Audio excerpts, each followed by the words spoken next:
ગીર સોમનાથના કરેણી ગામે માસૂમ ભૂલકાઓ જોખમી નદી ઓળંગીને અભ્યાસ માટે શાળાએ જાય છે।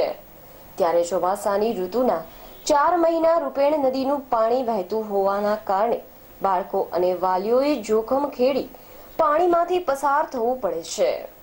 લોકો લાઇટ, પાણી, વીજળીની માંગ કરતા હોય છે, ત્યારે આ ગામના લોકો માત્ર બ્રિજની માંગ કરી રહ્યા છે। ગીર સોમનાથ જિલ્લા પંચાયતમાં સત્તાની સાંઠમારીમાં કારોબારી સહિતની મહત્વની સમિતિઓની રચના થયેલ જ ન હોય, જેના કારણે આ બ્રિજનું કામ ખોરંભે પડ્યું હોવાનું ગ્રામજનો જણાવી રહ્યા છે। અહેવાલ ભરતસિંહ જાદવ, સોમનાથ। મારું નામ છે મોરી રવેશસિંહભાઈ।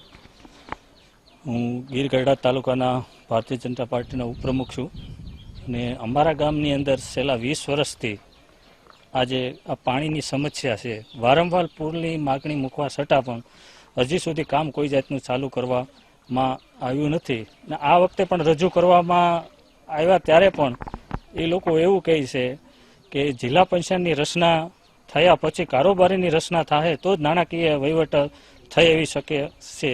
અધિકારીઓને પૂછવામાં આવે તો અમે અમારું કામગીરી જે છે તે પૂર્ણ કરેલી છે, અમે ટેન્ડર પાડવા માટે તૈયાર છીએ, પણ જો આ લોકો નાણાકીય વહીવટ થાય તો જ અમે ટેન્ડર બહાર પાડી શકીએ, આવી વારંવાર આવા આશ્વાસન રૂપી જવાબ આપવામાં આવે છે।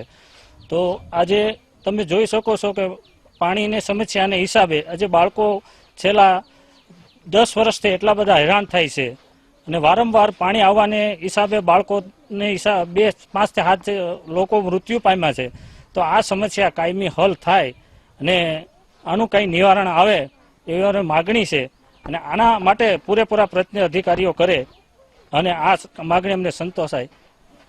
નામ સોલંકી કિરણ ભાણાભાઈ, ગામ કરેણી। અમારા ગામમાં એટલું પૂર આવે છે કે અમારે ભણવા આવવામાં પણ તકલીફ પડે છે। અમારા માતા પિતાને ચોમાસામાં તો અમને મૂકવા આવવા પડે છે, ક્યારેક તો અમારો અભ્યાસક્રમ પણ બગડે છે અને અમને એટલી તકલીફ પડે છે કે અમારે એટલું જોરદાર અમારા ગામમાં પૂર આવે છે। ઘણી વખત તો આજુબાજુના વિસ્તારમાં પણ પાણી ગળી પહોંચી જાય છે ને એટલી નમ્ર વિનંતી કે અમારા ગામમાં જલ્દી પુલનું નિર્માણ થાય। ગઢડા પાસેના રૂપેણ નદીની ઉપર એક કરેણી ગામ છે, એની સામે એક વિસ્તાર છે, ત્યાં બધા લોકો રહેતા અને એના બાળકો છે એ ભણવા છે નદી ક્રોસ કરી અને કરેણી ગામમાં આવતા।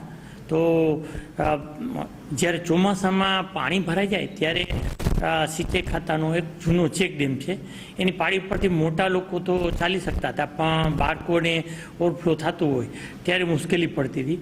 એટલે આ એક રાજ્ય સરકારે બાળકોના શિક્ષણના અધિકારને ધ્યાનમાં લઈને અને માનવ અધિકારને ધ્યાનમાં લઈને ખાસ કિસ્સા તરીકે નિર્ણય કર્યો કે એ બાળકોને શાળાએ પહોંચવામાં શિક્ષણમાં કોઈ મુશ્કેલી ન પડે એટલા માટે એક પુલ બાંધવો જરૂરી છે। એટલે સરકારે ખાસ કિસ્સા તરીકે ₹75 લાખના ખર્ચે એક પુલ મંજૂર કરેલો છે।